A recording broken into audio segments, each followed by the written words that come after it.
do processo. E aí eu tenho peças obrigatórias e peças facultativas. Quais são as peças obrigatórias? Cópia das procurações, cópia da decisão agravada, não é? E cópia da certidão de intimação, isto é, cópia da publicação desta decisão. São as 3 peças obrigatórias. Mena aí as facultativas. As facultativas, as demais. Aquela que o agravante entender que são importantes. Tá? Aquela que o agravante entender que são importantes. Mas o que vai acontecer se o agravante não juntar estas peças? O recurso não será recebido, não passará pelo juiz de admissibilidade. Tem que juntar essas cópias.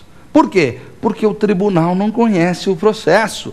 Então eu tenho que dar elementos mínimos para que ele conheça o processo. Mas não é só.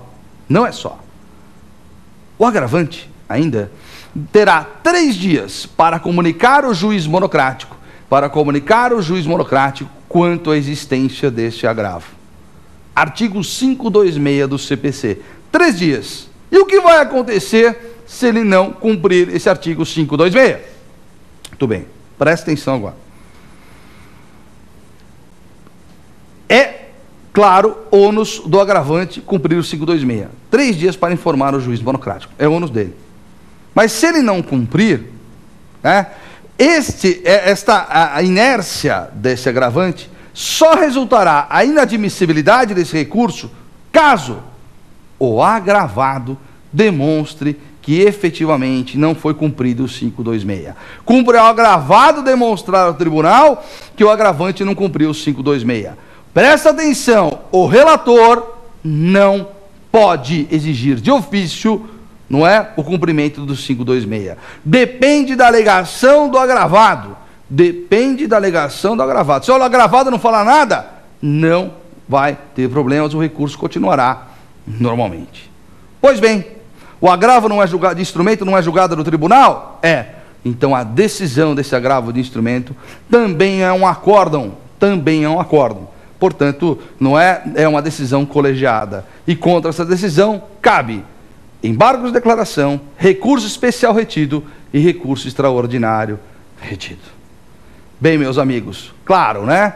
Claro que são alguns apontamentos apenas acerca desses 2 temas, né? Então agora, encerrando o tema do dia, né? Agravo e apelação, nós vamos ficar atentos ao próximo bloco, não é? Que pergunte ao professor. Vamos ouvir, vamos discutir as dúvidas dos nossos alunos. Não saia daí, é rápido.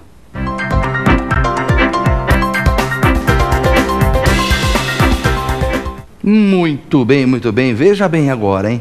Esse é o bloco, não é? Pergunte ao professor. Mas você vai falar para mim, eu também gostaria de mandar perguntas, eu tenho dúvidas também. Não tem problema algum. Você vai mandar um e-mail, sabe para onde? Para onde que você vai mandar? provafinal@lfg.com.br. Quer que eu repita? provafinal@lfg.com.br. Será um enorme prazer responder às suas perguntas. Agora, vamos à nossa primeira pergunta, a primeira dúvida do nosso aluno. Vamos acompanhar? Vamos juntos? Vamos lá.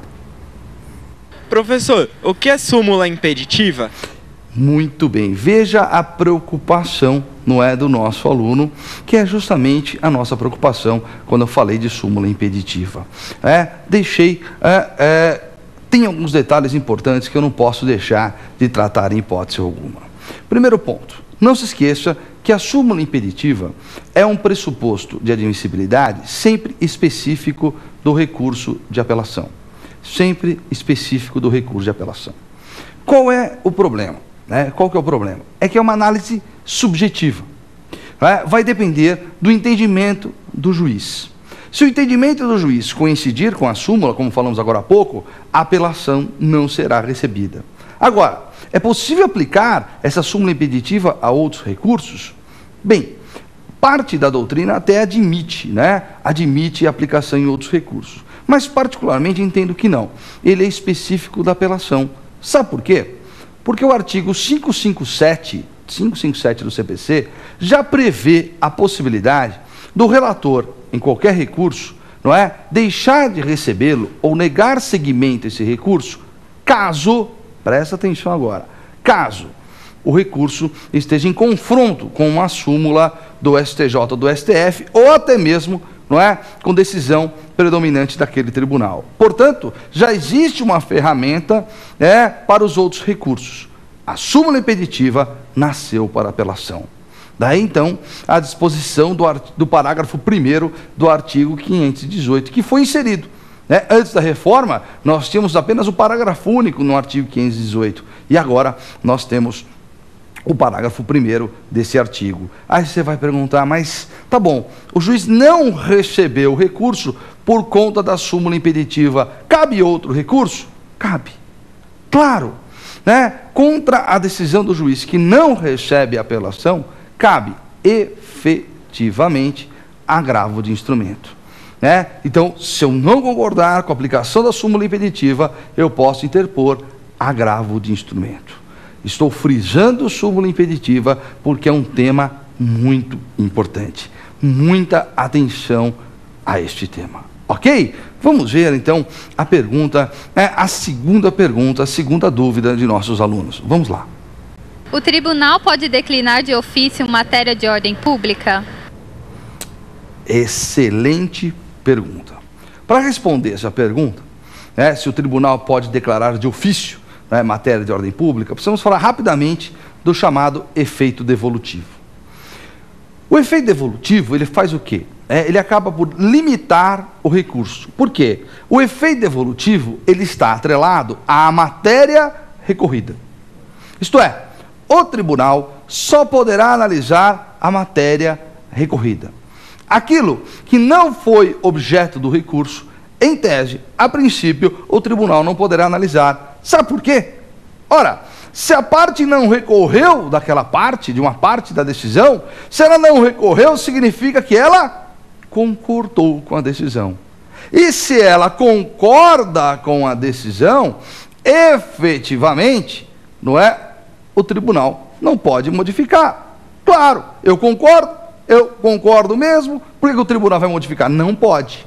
Então, o efeito devolutivo, ele alcança a matéria recorrida.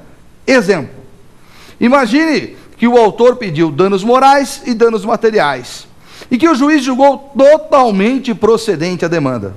Aí o réu interpõe recurso de apelação. Neste recurso de apelação, o réu recorre apenas dos danos morais, não recorre dos danos materiais. Ora, o tribunal não poderá analisar esses danos materiais, pois não houve recurso quanto a esses danos materiais. Ele estará limitado aos danos morais. Então, o efeito devolutivo envolve o quê? O limite da matéria recorrida. É a própria matéria recorrida. No entanto, nós temos matérias que são matérias de ordem pública. E neste caso, como a matéria é de ordem pública, cumpre ao Estado administrá-la, cumpre ao Estado decliná-la.